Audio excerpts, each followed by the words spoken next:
Hi all, இன்னைக்கு நம்ம பேஜில் பார்த்தீங்கன்னா வெண்ணிலா மில்க் ஷேக் பண்ண போகிறோம். அதுவும் ஃப்ரெஷ் க்ரீம் வச்சு பண்ண போகிறோம். எப்படி பண்ணுறதுங்கிறத பார்த்துடலாம்.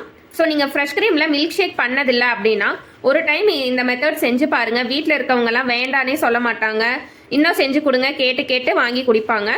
ஸோ அதுக்கு பார்த்தீங்கன்னா ஃப்ரெஷ் க்ரீம் வந்துட்டு 30 கிராம் எடுத்துருக்கிற ஃப்ரெஷ் க்ரீமு. இது பார்த்தீங்கன்னா ஒரு டம்ளர் பால் எடுத்திருக்கேன். நான் இன்னைக்கு எடுத்துருக்கிற அளவு பார்த்தீங்கன்னா ஒருத்தர்லேருந்து 2 பேர் அளவுக்கு குடிக்கலாம் மில்க் ஷேக், அந்த அளவுக்கு நான் எடுத்துருக்கிறேன். ஸோ நீங்கள் அப்படியே நீங்கள் டபுள் பண்ணிக்கிட்டீங்க அப்படின்னா வீட்டில் 4 பேர் 5 பேர் இருக்கிற வீட்லையெல்லாம் நான் சொன்ன மெஷரிங்க அப்படியே டபுள் பண்ணிக்கோங்க. அடுத்தது பார்த்தீங்கன்னா வெண்ணிலா புஷ்ஷு. ஸோ வெண்ணிலா எசன்ஸ்க்கு நம்ம அந்த ஃப்ளேவருக்கு நம்ம ஆட் பண்ணிக்கலாம். அப்புறம் சர்க்கரை பார்த்தீங்கன்னா தேவையான அளவு. அதுக்கு பார்த்தீங்கன்னா ஒரு மிக்ஸி ஜாரில் நம்ம இப்போ எடுத்து வச்சுருக்கிறதெல்லாம் நம்ம ஆட் பண்ணிக்கலாம்.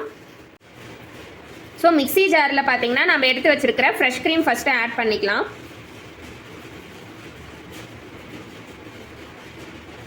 ஸோ ஃப்ரெஷ் க்ரீம் ஆட் பண்ணியாச்சு.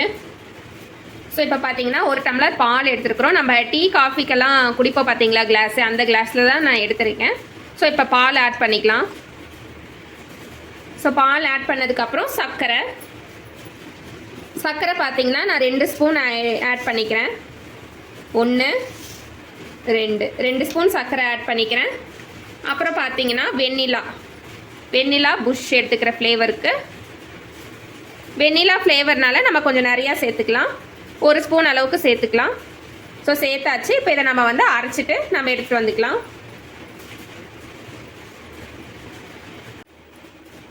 ஸோ மில்க் ஷேக் வந்து நம்ம அரைச்சிட்டு வந்துட்டோம். ஸோ இப்போ இதை வந்து நம்ம ஒரு கிளாஸில் நம்ம மாற்றிக்கலாம்.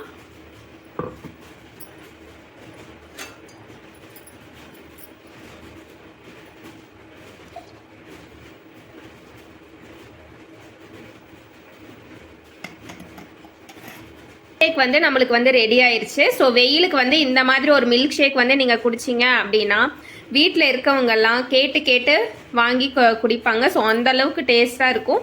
ஸோ நீங்களும் ஒரு டைம் வந்து உங்கள் வீட்டில் இந்த மாதிரி செஞ்சு பாருங்கள். செஞ்சு பார்த்துட்டு எப்படி இருந்துச்சுன்னு கமெண்ட்ஸில் சொல்லுங்கள். தேங்க்யூ. ஹாய் ஆல், இன்னைக்கு பார்த்தீங்கன்னா ஆப்பிள் மில்க் ஷேக் பண்ண போகிறோம். ஸோ அது எப்படி பண்ணுறதுங்கிறது பார்த்துடலாம். ஸோ இன்றைக்கி நம்ம பார்த்தீங்கன்னா ஆப்பிள் மில்க் ஷேக் பார்த்தீங்கன்னா ஃப்ரெஷ் க்ரீமில் தான் நம்ம பண்ண போகிறோம். ஸோ நீங்கள் மில்க் ஷேக் வந்து பாலில் மட்டும் செஞ்சிட்ருக்கீங்களா, ஸோ வந்துட்டு நீங்கள் ஃப்ரெஷ் க்ரீம் ஆட் பண்ணி நீங்கள் செஞ்சு பாருங்கள். மில்க் ஷேக் டேஸ்ட் வைஸுமே சூப்பராக இருக்கும். எல்லாம் வீட்டில் இருக்கவங்களும் விரும்பி சாப்பிடுவாங்க, விரும்பி குடிப்பாங்க. ஸோ அதுக்கு பார்த்தீங்கன்னா ஃப்ரெஷ் க்ரீம் பார்த்தீங்கன்னா 30 கிராம் எடுத்திருக்கேன். நான் சொல்ல மெஷரிங் பார்த்தீங்கன்னா 2 பேர் குடிக்கலாம்.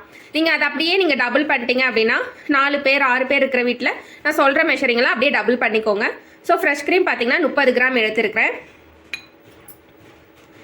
ஸோ நம்ம வீட்டில் வந்து டீ காஃபி எல்லாம் குடிப்போம் பார்த்தீங்களா, அந்த கிளாஸில் வந்து 1 டம்ளர் பால் எடுத்துருக்கிறேன். ஸோ வந்து காய்ச்சி ஆற வச்ச பால் ஜில்லுன்னு இருக்குது. ஸோ அந்த பால் எடுத்துக்கிறேன். அடுத்தது பார்த்தீங்கன்னா ஒரே ஒரு ஆப்பிள். அந்த ஆப்பிள் வந்து நல்லா பெருசாக நல்லா கட் பண்ணி வச்சுருக்கிறேன். சர்க்கரை பார்த்தீங்கன்னா 3 ஸ்பூன் அளவுக்கு ஆட் பண்ணிக்கோங்க, கரெக்டாக இருக்கும் 2 பேர்த்துக்கு. ஸோ ஃப்ளேவருக்கு பார்த்தீங்கன்னா வெண்ணிலா எசன்ஸ். ஓகேங்களா. ஸோ இப்போ வந்துட்டு நம்ம மிக்சியில் போட்டு நம்ம எல்லாம் அரைச்சி எடுத்துக்கலாம். ஸோ மிக்ஸி ஜார் எடுத்துருக்கிறேன். மிக்ஸி ஜாரில் பார்த்தீங்கன்னா நல்லா கட் பண்ணி வச்சுருக்கிற பெருசாக கட் பண்ணி வச்சுருக்கிற ஆப்பிள். ஸோ நம்ம அரைக்கிறதுனால நம்மளுக்கு வந்து சீக்கிரமாக அரைஞ்சிரும். ஸோ சின்னதாக கட் பண்ணணும்னு அவசியம் இல்லை, நல்லா பெருசாகவே கட் பண்ணிக்கோங்க. ஸோ இப்போ பார்த்தீங்கன்னா இதில் 1 டம்ளர் பால் எடுத்துக்கிறேன், அதையும் ஊற்றிக்கிறேன். அடுத்தது பார்த்தீங்கன்னா ஃப்ரெஷ் க்ரீம் ஆட் பண்ணுறனால நம்மளுக்கு மில்க் ஷேக்கோட ஃப்ளேவரில் எதுவுமே மாறாது, நம்மளுக்கு வந்து இன்னும் டேஸ்ட் நல்லாயிருக்கும். ஸோ நீங்கள் ஃப்ரெஷ் க்ரீம் ஆட் பண்ணி செஞ்சதில்லை அப்படின்னா நீங்கள் வந்து இந்த மெத்தட் ஒரு டைம் செஞ்சு பாருங்கள். வீட்டில் இருக்கவங்கெல்லாம் அவ்வளோ சூப்பராக இருக்குன்னு உங்களை பாராட்டுவாங்க. ஸோ செஞ்சு பார்த்துட்டு கமெண்ட்ஸில் எப்படி இருந்துச்சுன்னு சொல்லுங்கள். ஸோ வெண்ணிலா எசன்ஸு அது வந்து 1 ஸ்பூன் அளவுக்கு ஆட் பண்ணிக்கோங்க.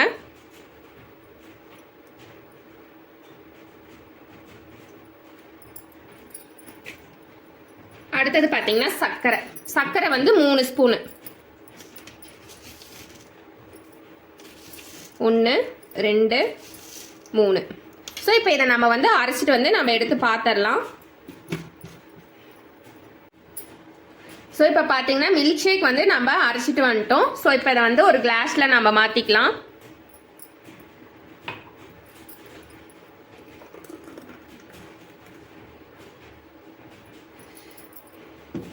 ஸோ பார்க்குறதுக்கே நல்லா அவ்வளோ அழகாக இருக்குது. ஸோ வந்துட்டு நீங்களும் வெயில் காலத்தில் இந்த மாதிரி ஒரு மில்க் ஷேக் வந்து ட்ரை பண்ணி பாருங்கள், ரொம்ப சூப்பராக இருக்கும். ஸோ செஞ்சு பார்த்துட்டு கமெண்ட்ஸில் எப்படி இருந்துச்சுன்னு சொல்லுங்கள். தேங்க்யூ. ஹாய் ஆல், இன்னைக்கு பார்த்தீங்கன்னா சாக்லேட் மில்க் ஷேக் தான் பண்ண போகிறோம். அதுவும் ஃப்ரெஷ் க்ரீம் வச்சு பண்ண போகிறோம். ஸோ எப்படி பண்ணுறங்கிறத பார்த்துடலாம். ஸோ நீங்கள் ஃப்ரெஷ் க்ரீமில் வந்து இது வரைக்கும் மில்க் ஷேக் பண்ணதில்லை அப்படின்னா நீங்கள் வந்து ஃப்ரெஷ் க்ரீமில் ட்ரை பண்ணி பாருங்கள். ஸோ டேஸ்ட் வைஸ் சூப்பராக இருக்கும். நீங்கள் வெறும் பால் மட்டும் ஆட் பண்ணாமல் ஃப்ரெஷ் க்ரீம் ஆட் பண்ணி செஞ்சீங்க அப்படின்னா சூப்பராக இருக்கும். ஸோ அதுக்கு பார்த்தீங்கன்னா ஃப்ரெஷ் க்ரீம் வந்துட்டு 30 கிராம் எடுத்திருக்கேன். அடுத்தது பார்த்தீங்கன்னா பால் ஃபுல் க்ரீம் மில்க் எடுத்திருக்கேன். நம்ம ஆவினில் வாங்குவோம் பார்த்தீங்களா, அந்த பால் தான் எடுத்திருக்கேன். ஃபுல் க்ரீம் மில்க் எடுத்திருக்கேன். தண்ணியே சேர்க்காத கெட்டியான பால் எடுத்துக்கோங்க மில்க் ஷேக்குக்கு. அடுத்தது பார்த்தீங்கன்னா சர்க்கரை வந்து தேவையான அளவுக்கு எடுத்துக்கோங்க. அடுத்தது பார்த்தீங்கன்னா கொக்கோ பவுடர், அப்புறம் மிக்ஸி ஜார். ஸோ நம்ம இப்போ மிக்ஸி ஜாரில் நம்ம போட்டு அரைச்சிக்கலாம். ஸோ இப்போ மில்க் ஆட் பண்ணிக்கலாம். ஸோ மில்க் வந்து ஆட் பண்ணிட்டேன். மில்க் ஆட் பண்ணதுக்கப்புறம் பார்த்தீங்கன்னா ஃப்ரெஷ் க்ரீமு அதையும் ஆட் பண்ணிக்கோங்க. ஸோ ஃப்ரெஷ் க்ரீம் ஆட் பண்ணதுக்கப்புறம் சர்க்கரை ஆட் பண்ணிக்கலாம்.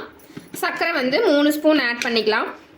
ஸோ உங்களுக்கு இனிப்பு ஜாஸ்தியாக இருந்துச்சு 3 ஸ்பூன் அப்படின்னா நீங்கள் வந்து கம்மி பண்ணிக்கலாம்.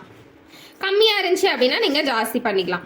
ஸோ ஓகேவா, 3 ஸ்பூன் வந்து சர்க்கரை ஆட் பண்ணிட்டோம். ஸோ இப்போ வந்து சாக்லேட் மில்க் ஷேக்னால நம்ம வந்துட்டு கொக்கோ பவுடர் எடுத்துருக்கிறோம். ஸோ கொக்கோ பவுடர் வந்து 1 ஸ்பூன் வந்து ஆட் பண்ணிக்கலாம்.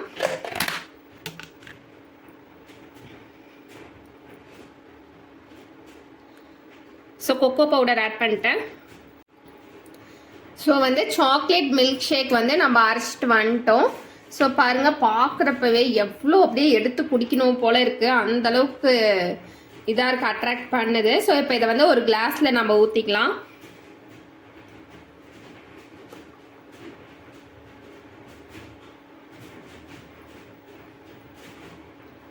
ஸோ இந்த மாதிரி நீங்களும் ஒரு டைம் உங்கள் வீட்டில் வந்து செஞ்சு பாருங்கள். வெயிலுக்கு வந்து இந்த மாதிரி மில்க் ஷேக் வந்து நல்லாயிருக்கும்.